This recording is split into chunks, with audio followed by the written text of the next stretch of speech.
time with what happened with Coach Lane, you're like, oh my goodness, here we go. It just brought everybody. It's almost like someone breaks up to you. You're like, I'll show them. And you start working out. You put on your best clothes. You get rid of stuff, and I mean, you tighten up your game. And that was one of those things.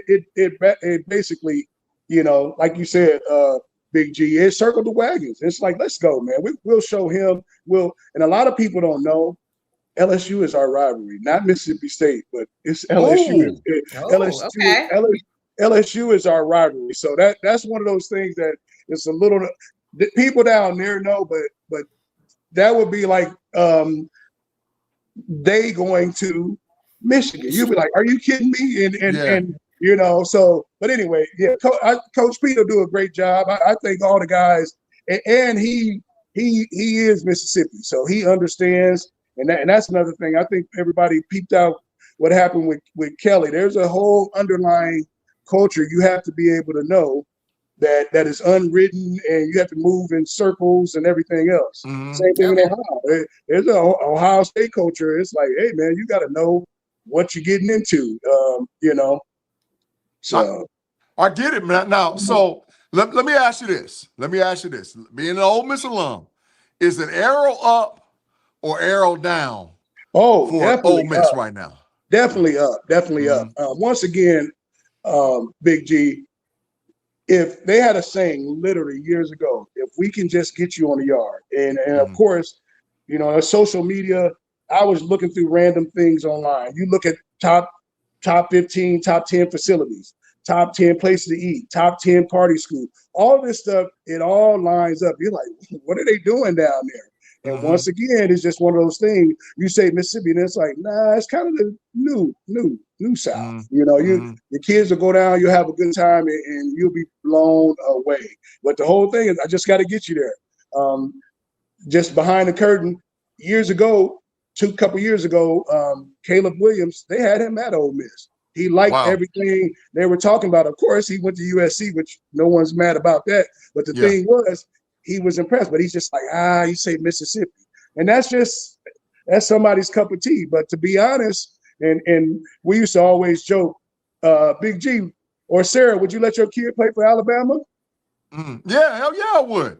Exactly. But do you know, that's where they had Dr. King locked up at, and they were spraying people with water hoses. Yeah. And people are like, oh my goodness, I never thought about that. You know why? Because Alabama wins. And people skip over the facts. So, and to be honest, if you can go state by state, and it has its historical context. It's just a matter of what you're looking for. So yeah, got it. Sarah, you got another question you want to ask him? Not right now, but I mean, like, it might come to me in a little bit later. But. Arrows up, baby. Arrows up. Yeah. So now, it's the Level Up podcast, man. I got to get diabolical, man. I Let me hear I'm going to ask the hard question. The hard question. Is the SEC the best conference in college football? Okay. SEC is the deepest conference in college football. Oh. The Big Ten is top heavy. They have probably the top 4, but the SEC is the deepest. And it is the best conference. I don't care what anybody says. I know we hadn't won a championship in 3 years, Big G, Sarah, but when you start looking at pros, and just like the draft is coming up, it's all right there, right in front of you. You're going to see the SEC will have at least a minimum of 40 more players picked for NFL players. Ole Miss alone last year, we had 16 guys get drafted. That's Ole Miss. That's not Alabama. That's not Georgia. That's not Texas. That's not. Do I need to keep going? Yeah. But the Big Ten, I tell you what, the Big Ten is lights out. That top 4, I have nothing to say because what Indiana pulled off, I don't know what just happened. It was like, what just happened? I mean, when they beat Ohio State, I was like, oh my goodness, they're really there, and you knew they were going to win the championship. I mean, just to be honest, after they drilled Alabama like that, I couldn't believe it. I was like, wow. Yolanda talking mess. She said, "Yeah, the SEC is the best. Go Gators." And my boy Robert said, "Big Ten is the best of all time." I mean, listen. I don't know. I'm stirring the pot. Kev played in the SEC, big time football at Ole Miss University. Y'all know how I feel about my Buckeyes. I feel some kind of way. So I'm like, but so let me ask it this way. And Sarah, after I ask Kev, I want you to chime into this. In my opinion, the gap between the SEC and the Big Ten has been the coaching from coach like the 5th, 6th, 7th, 8th, 9th team down, where the Big Ten for years didn't have great coaching past the first 3 or 4 schools. I think what's happened over the last few years is that the Big Ten has now hired good coaches at UCLA, USC, Oregon, Penn State, some of the middle pack schools that even over in Nebraska, Nebraska got a great coach. So I think that's where maybe they to me, in my mind, bro, I'm thinking they done caught up concerning the coaching. Well, also, I don't know. I personally, I think that the Big Ten has always had the money, and I agree. What you just said is an excellent point. They kind of felt they were above that. Like, we're not going to spend that much for football. And it's like, oh, you don't have to, but I know somebody that will. Same thing with these NILs and everything else. It's like, you don't have to spend it, but I know somebody that will. And you're right. For years, Big Ten felt they were always above that. And of course, some programs emphasize that, but a lot of as you said, like, no, we're not. It's like, okay, you don't have to. And you get what you get. And of course, now, also, those envelopes are not under the table anymore. So either there or not. Yeah. It is a known fact, Big G and Sarah, that there was only 2 people that outspent everybody, and it was Alabama and LSU. Facts. Now, and nobody could tell you, or it never was tied to the coaches, but I need a linebacker. They got a linebacker. So, and now everybody can, and it's on the table. So that also brings the pack to you, versus the old days when it was like, you need to just be happy to be on scholarship. So, yeah.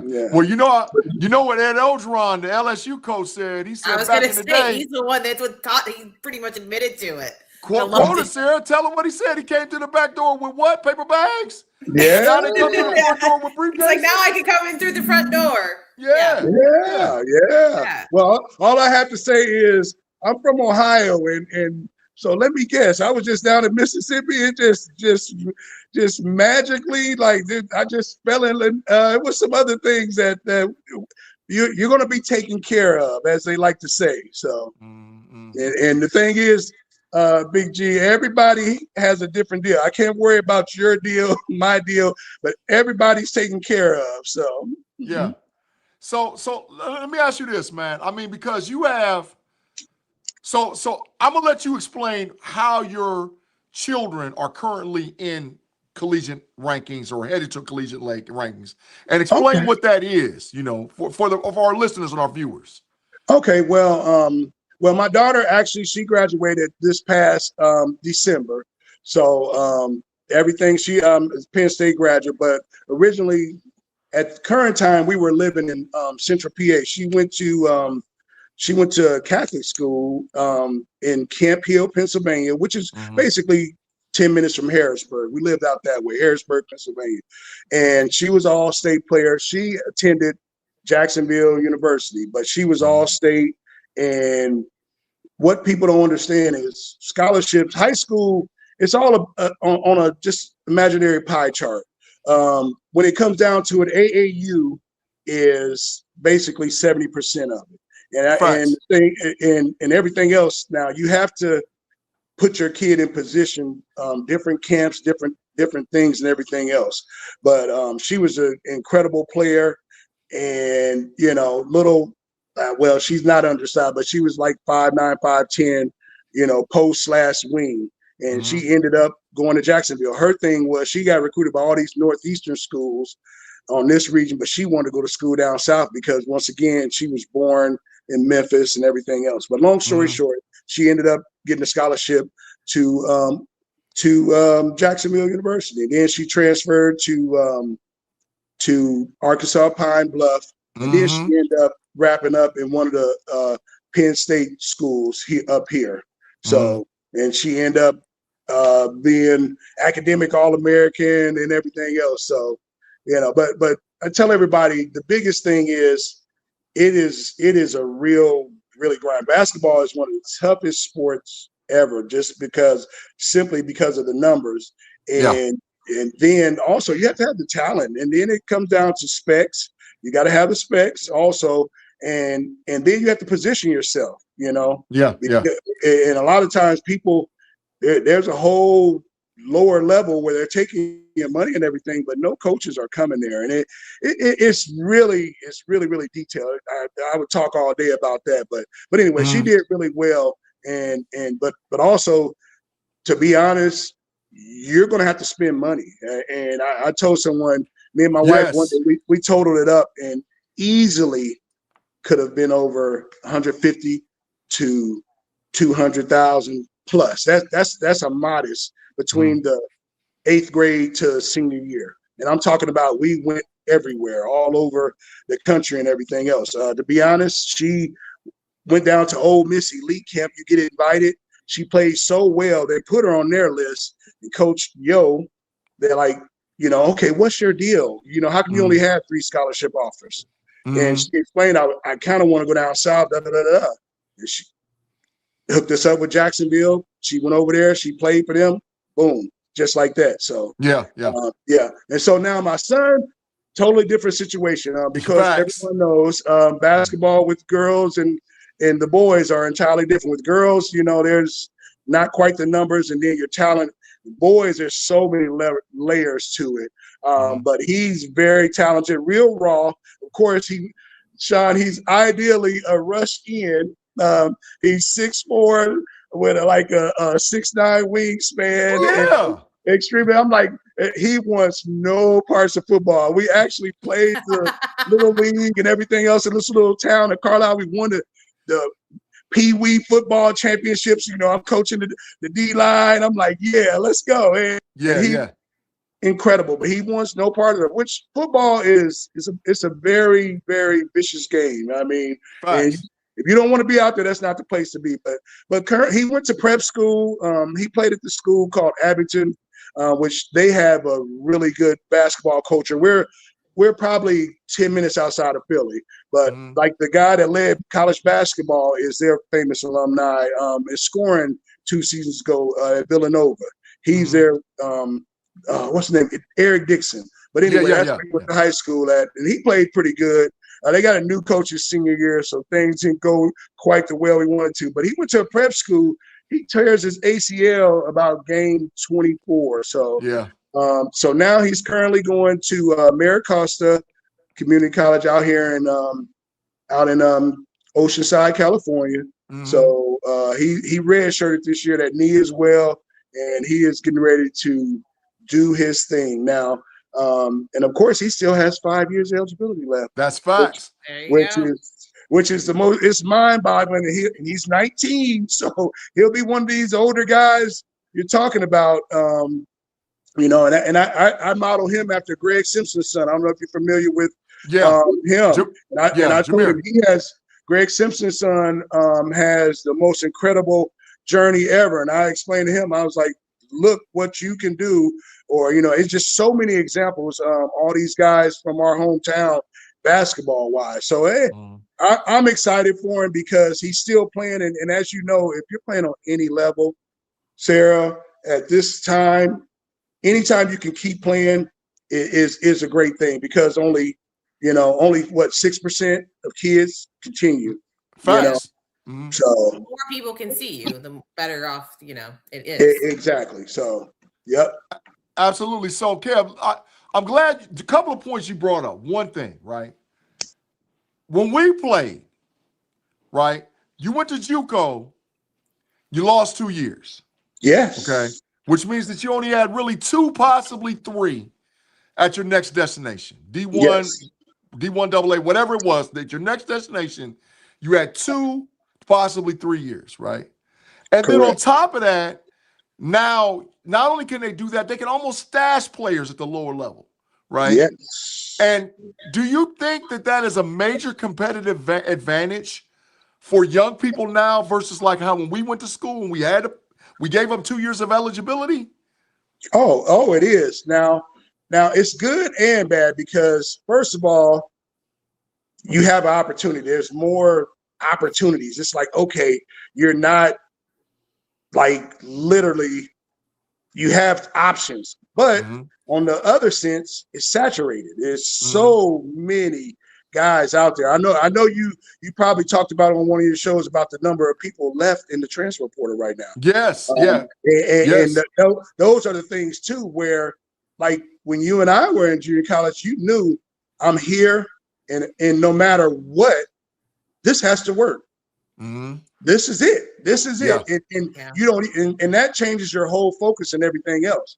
But on the other hand, it does give them so many options. And you're right. People do, the coaches do stash you because, as you spoke earlier, my roommate, Ty J. Armstrong, there was another guy out there when we were in Iowa. You probably don't remember. He was an all-pro DB named Dale Carter.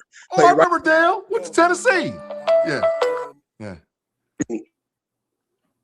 Was out there. He was a first-round draft pick. He went to Tennessee. You know, it was other people at Northeast Oklahoma. All of it, just like you said, they could hide you, but now it's just a double-edged sword. Depends on what's going on.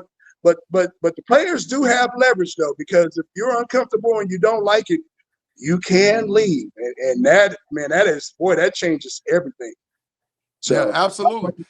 I talked to some of my friends, and they were like, you know, you have to coach with kid gloves on now, because if you bother some of these guys, they're out of there. And now you're like, wow, you know, I messed that up. So yeah, I'm glad. And see, that's something that me and Sarah and Theresa have been pointing out on the LeVeL-Up College Football podcast.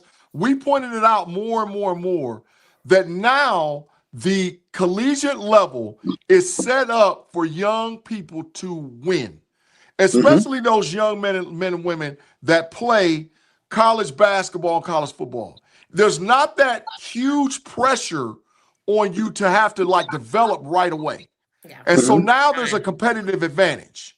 You know, Sarah, go ahead, Sarah. What were you going to say? It's like you have more time now, and then you can, you know, you like just pretty much what Trindad did. Like he did his Ferris State time and he won, and then comes in and gets into a bigger program. And then I think if he has another great season, I wouldn't be surprised if he ends up getting drafted. I know that I was surprised. I think a lot of people thought he could actually get drafted in this last draft because there weren't a lot of options. But no, I think that it gives the kids that aren't going to go pro, it gives them time to make money. It gives them time to build relationships and so many different things. I think that, you know, we always look at the bad because the bad is really like it's major, but there's a lot of good to it too.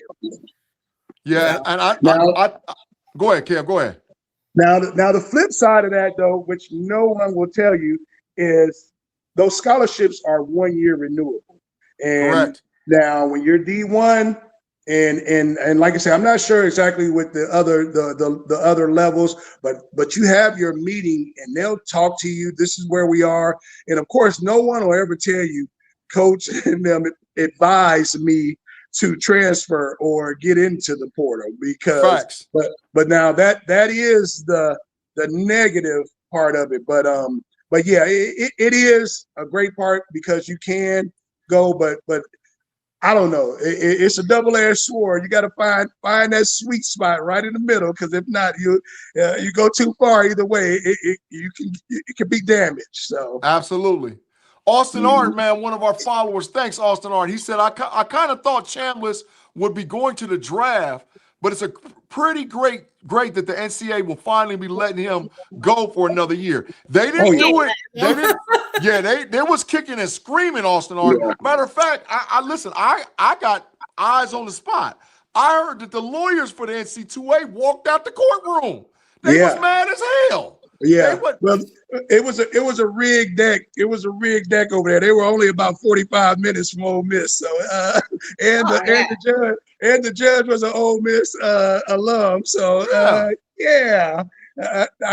think you would have been mad too. But it is. You got to be happy for the young man. And to be honest, Sarah and Big G, those guys are making pro money. I mean, somebody put the numbers up one day, and it was like, couple of those guys are making more than Shador and all of this type of stuff. You're like, yes, get that money without that type of pressure. You know what I mean? The NFL pressure. So yeah. All right. So I got to ask you, like, because you talked about it a little bit about the rivalry, right? And people don't people think that Michigan and Michigan State are rivals. No, Michigan and Michigan State treat each other like little brother, little sister. That's how I think Ole Miss and Mississippi State treat each other. Yeah, exactly. Flagship, baby. But the rival is LSU and Ole Miss, right? Now, and I saw that Princely transferred over there to LSU. I saw that, and I was like, uh-oh. So is how bad of a blood is it going to be now that Kiffin is at the other spot? I tell you what, I wish I had a couple tickets to sell to that game because I could get premium price. He comes to Oxford. I think it's his third or fourth game of the season, so it is going to be lights out because literally, and that we all talked about it, and you knew, of course, and LSU is LSU, which to be honest, they're bringing you, Death Valley. They have all the resources, and they really remind you of Ohio because every kid in Louisiana wants to be a Tiger, unless otherwise, then they go other places. But every kid wants to be a Tiger, just like we all want to be Buckeyes, But it's going to be madness. Like I said, I can't even imagine it. And then another couple weeks later, we played Missouri too. I think the following game, which the quarterback that lost Simmons, who lost his position, he's going to be coming back to Oxford too. So that'll be very interesting to see what happens with that also. But yeah, LSU, that I don't know. It's one of the strangest things ever when you go down there, just as somebody being from Ohio. And when I first, and like you say, you just assume Mississippi State, which it is a big rivalry, but no, LSU, and they made that really that was made clear quickly when I got down there. So yeah, facts. Victoria says he deserves it, but to win, they went to the local courts, and that's how to beat the NCAA. Arbitrate with the local courts. That's facts. Yes, that's facts. Like I say, the court. I guess it was in, Crawford County. Long story short, it was literally 45 minutes 45 minutes from Ole Miss. And like I said, I'm not joking. The judge was an Ole Miss alum. So yeah. He was going to make autographs, and Chabliss was signing autographs and everything else after the court hearing. So, he was going to get it popping.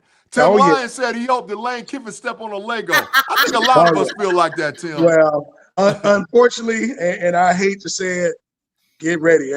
That guy, he's going to bring that thing home down there, man. It's Sean, Big G, Sarah, he's going to win one down there. And we can get mad all you want to, but that guy is lights out, man. Oh, yeah. I mean, what he does and everything else. I told someone, I was like, no, you guys have no idea. Get ready. As much as it'll irritate me, but yeah, he's really that good a coach. I mean, seriously, he's special. But now he that ego is kind of out of control. But when it comes to those X's and O's and everything else, and I mean, what he did with us, and like I just stated earlier, we literally had this was supposed to be a rebuilding year, and no lie, 16 guys got, and I'm not talking about free agent. No, I mean draft picks. Like you go look, and you're like, oh my goodness, Ole Miss, yes, they had that thing rolling. So yeah, and of course now I think Coach Pete can keep it going, but unfortunately, Lane may pull something off down there because LSU it's pretty awesome. It's an awesome place, and you know they spending that money. Money talks. Yeah. You know it. Well, hell, they got I think 39 players out of the transfer portal alone, and then they had like a top 3 recruiting class. Now look, Victoria's talking yak though. He said that they're gonna have to beat them Longhorns first. I was just about to say. Now I'm just saying. They're good, but we actually played them, and that's what I was saying. We played them this year too. You never know in the SEC. I'm like, so I'm going to walk. I'm going to tread lightly here because I don't want to get any karma on us. But the thing about Texas is I don't know. I think they're good, but once again, the SEC is so deep, it just sneaks up on you, and that's what's becoming, and that's when I talk about the league being, it's that week 7 when you're like kind of beat up and you're like, well, we're going to play Vanderbilt. And you're like, man, Vanderbilt got some smoke for you. You know what I mean? Mm-hmm. And then, like I say, you play against a Missouri. You're like, oh my goodness. Or even somebody like Florida who's down, but if you go in there, man, you go to the swamp, they will pound you. It's so we'll see. That's what happened last year to the Longhorns. They thought they was gonna make it. And boy, they went to the swamp and got beat down. Exactly. And that's the SEC. And unfortunately, I think we were back on the Big Ten. That's what happens to the Big Ten.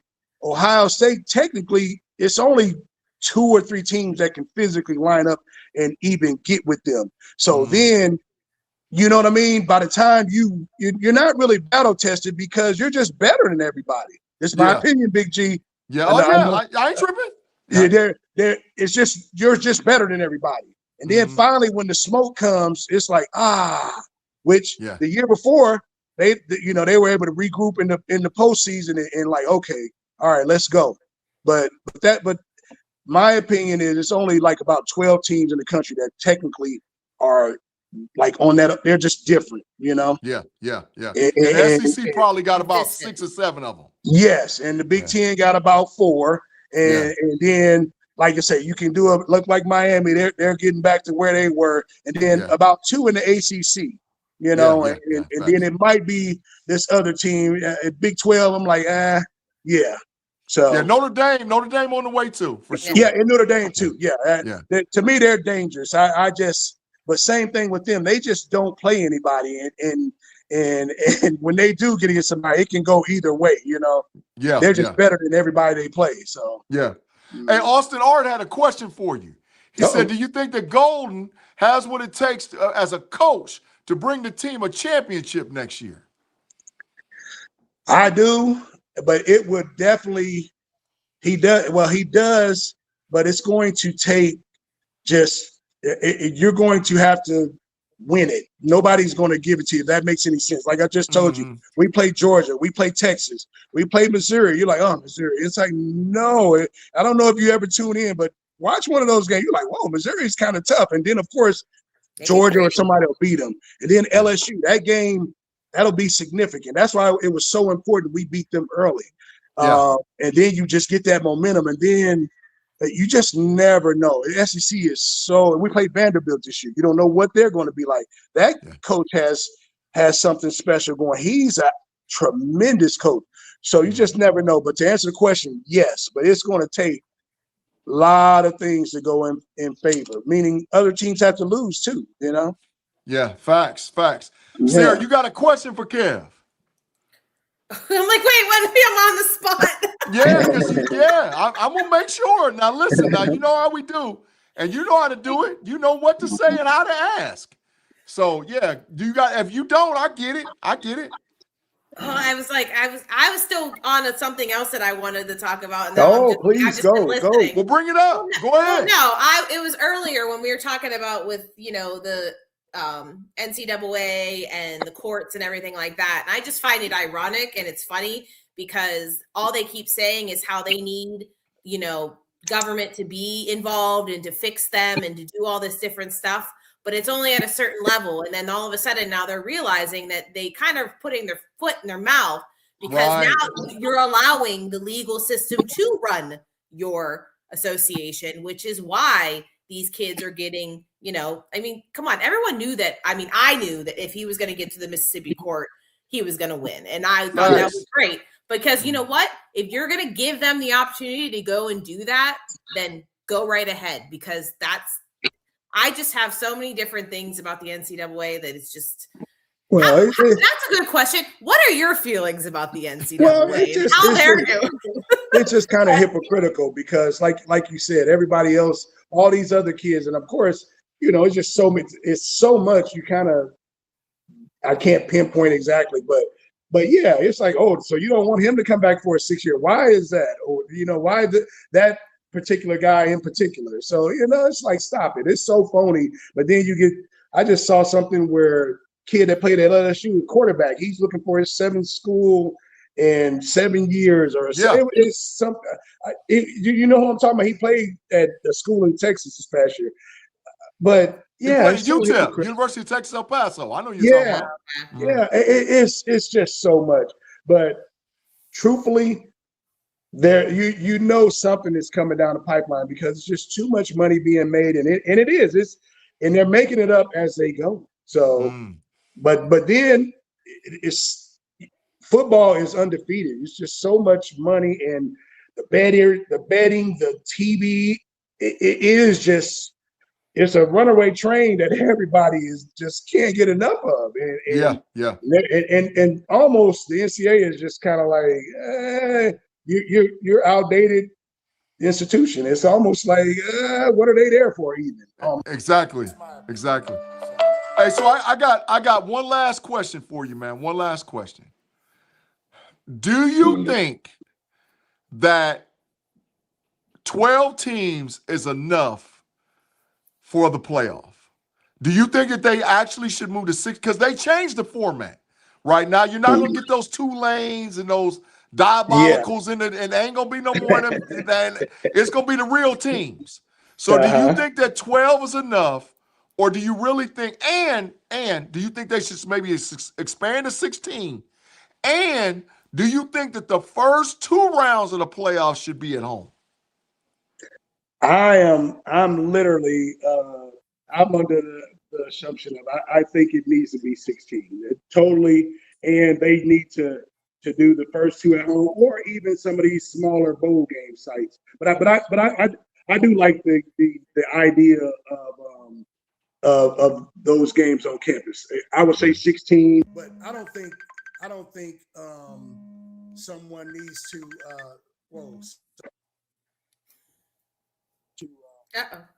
Yeah, all right. He's all right. This is fine. The conference champ needs to have that long bye though, because football is all about momentum and actually playing. You know what I mean? Get your momentum, and you sitting out. That actually backfires with a lot of these guys, if you ask me.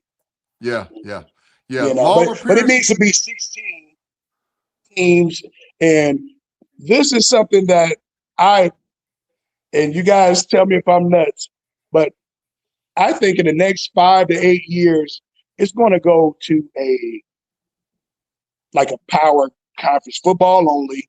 It'll be like 28 teams because people just can't keep up. When you talk about these money, the NILs, and I'm talking about probably 6 teams from the Big Ten, but like Rutgers, Northwestern, they're just not Maryland. They're not going to spend that money. They don't have the NIL money to compete, and even some of the SEC teams, and definitely not the Big 12 teams. Do you get where I'm going? And it'll just be football only. Because when you break it down, like you got Oregon coming over here to play Ohio State. That's the Cleveland Browns playing Seattle. You know what I mean? USC, that's the Chargers, or USC is the Rams, or UCLA, the Chargers coming over here to play Rutgers, which is the Jets. It's like something has to give, but they definitely need to expand to 16. But you know what happens? That affects the conference championships, and the conferences are not letting that happen because the TV rights and everything. So. Right. And that championships don't need. Just trying to get that playoff. Yeah, that was the proposal from nobody cares. Yeah, the Big Ten proposed. Can you guys hear me? Oh, my goodness. Hold on a second. Can you hear me? Good? Yeah, absolutely. The Big Ten proposed that we get rid of conference championship games and just make a 24-team playoff. That's what the Big Ten team said. So, Sarah, your thoughts? Do you think that that's what they should do as well?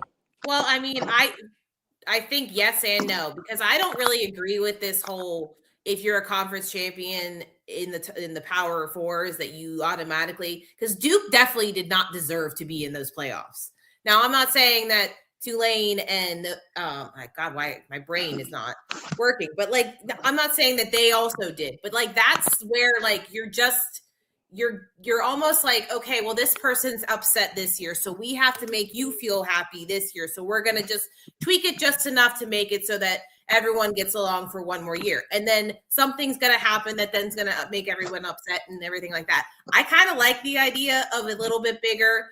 It's like, it can never go to like 60 plus teams like March Madness. But if you had more of like a bracket type of thing, first of all, you'd have games every single weekend. You wouldn't have that long time between, because I think you would probably only end up with like an actual real 1 week bye, which is something that, I mean, I think that it should be considered an incentive. Okay. But all right. Yeah, I just it's just like you can't have Peter to pay Paul for 1 year, and you just have too many hands in it. And I think that, they're using kid gloves sometimes to just tell some of these, like the ACC or these smaller conferences, like, hey, you guys, you've got a couple teams, and like Clemson and Florida State and Miami. Like, it would make more sense if we started to put in that type of conference. I mean, they're building into the mini NFL. Yeah, but or is it? That's my opinion. Do you guys, Big G, Sarah? What do you think, Big G? Yeah, I agree with you guys. I think that they should just make it the top 35 or 40 teams in the country, make it all one conference. You play 11 regular season games, kill the conference championship, and let's get it on. Yeah, let's get it on. Yep. Let's get half of these teams. If you got 44 or 45 teams that are the top teams, half of them get in, and let's get it on. Yep. That's what I think. It's just too much money that, like I say, some programs just can't. And I mean, it's a great story and everything else, but and that's one of the things. Like someone with us, they didn't realize, like, Ole Miss, and it's like behind the scenes, we have like one of the model NIL programs, and a lot of people and like one of the top people, like, oh man, I didn't realize that exactly. But some of these other places, they don't. I think you guys got our old Ohio State has the old Ole Miss. What is it? The guy Bort?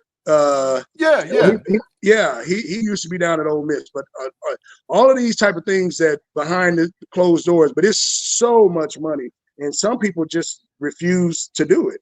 And you see, like Indiana, like, oh, where did they come from? Come to find out, Mark Cuban and another guy, like millions. Yeah, but Cuban just got in this year. Like but exactly. But I guess somebody else had put a lot of money into it. So, and their president was from Georgia, and she wanted to come up there and she wanted to build that that football program, and she did it, and she made sure it was thing. And that, I mean, you're gonna get those people. You got to get the people that have been successful in these exactly bigger schools and putting them in these spots where they can build that. And alumni matter. Like, it matters on who your alumni is. Like I said, like, look at what Texas Tech has. Look at who they have. Look at what Indiana has. Like, look at what Michigan. These places are successful because they've made an Ole Miss. I mean, you guys have some really great alumni, and it doesn't always have to just deal with football. You can just be a really, like, businessman, entertainment, anything like that. And if you build your school up in those things, you're going to continuously build your NIL. And they're going to want to see their football teams that they've been rooting for the past 20, 25, 40, 50 years, finally make it over, because now they're seeing that. But if you don't have that, ground, it's going to be hard to build. And I just think some of these schools just don't realize that they really have to, like, put the work in, and it takes time, and it takes your education and everything. Resources, like yes, those resources. You have to get resources. Mm-hmm. Well, I mean, go ahead. 12. Well, yeah, like you said, yeah, but 16. I'm all for that, and like you say now. Use those championship games, but like you say, they would have to, I don't know, make them bowl games, or like you say, the championship games would have to be out, or even those sites or whatever you're doing, make those playoff games. Yeah, absolutely. Absolutely. I really am liking and digging the fact that it's expanding. Like you said, a lot of folks, and I'm wonderful and thankful to have you on the show today, because you exposed a lot of our listeners to what Ole Miss football is. Let me be clear. I've known what Ole Miss football is for a while. I hate on the SEC, but it is what it is. Because I know what it is. It's the real deal down there. But when I see a team like Ole Miss, and some people think they're a Cinderella story, and all actually they're not.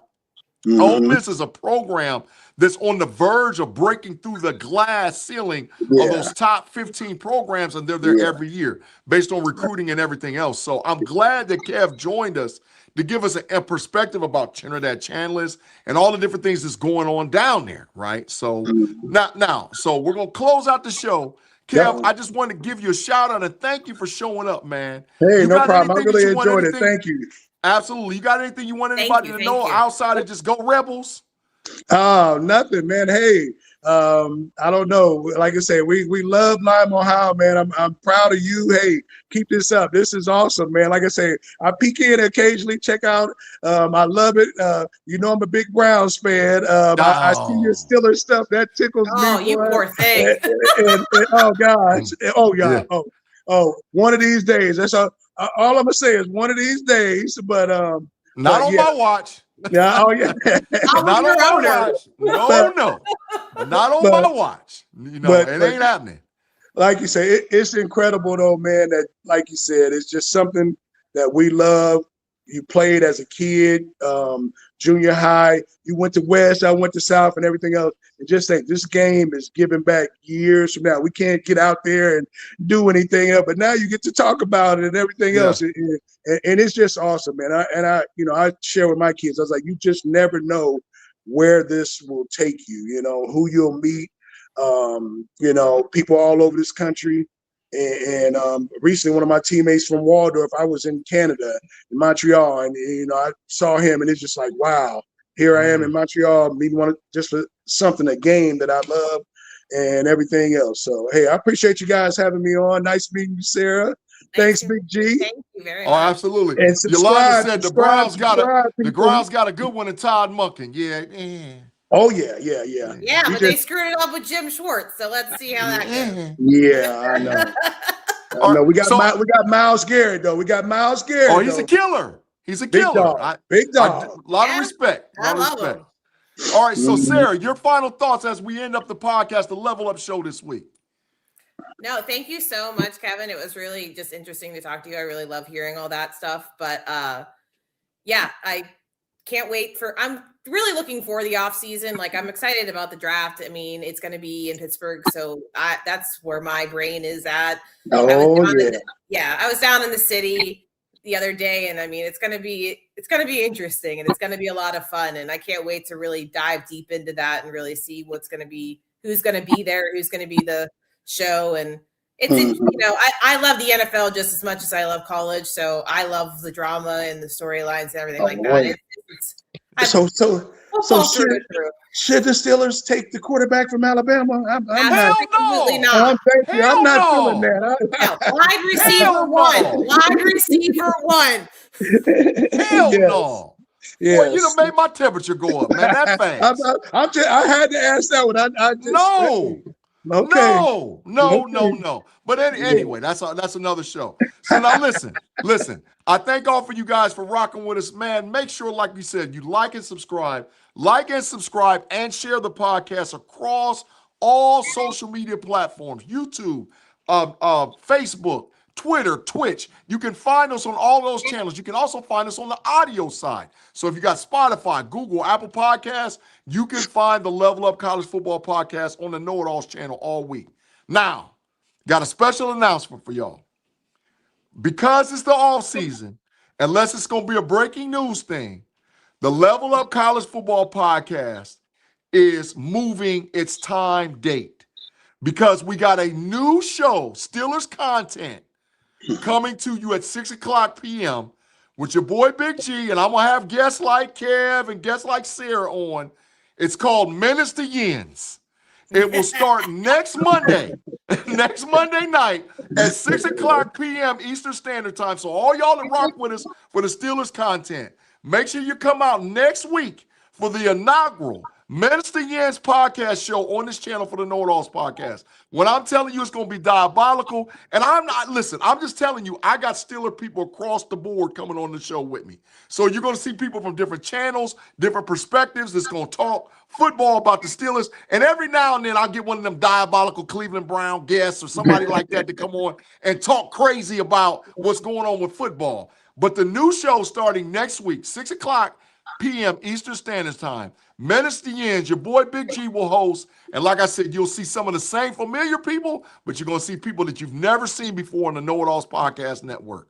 As for me, first of all, my boy Kevin Ingram, thank you again for coming up and showing out on the podcast. Thank you. As for my girl Sarah C and your boy Big G, we will see all of y'all next week on the Menace to Yins podcast behind the scenes. And like I said, Level Up will be back. It's just going to move to a different time. We thank all y'all for rocking with us. Have a great and outstanding week. Peace. Peace. Take it easy.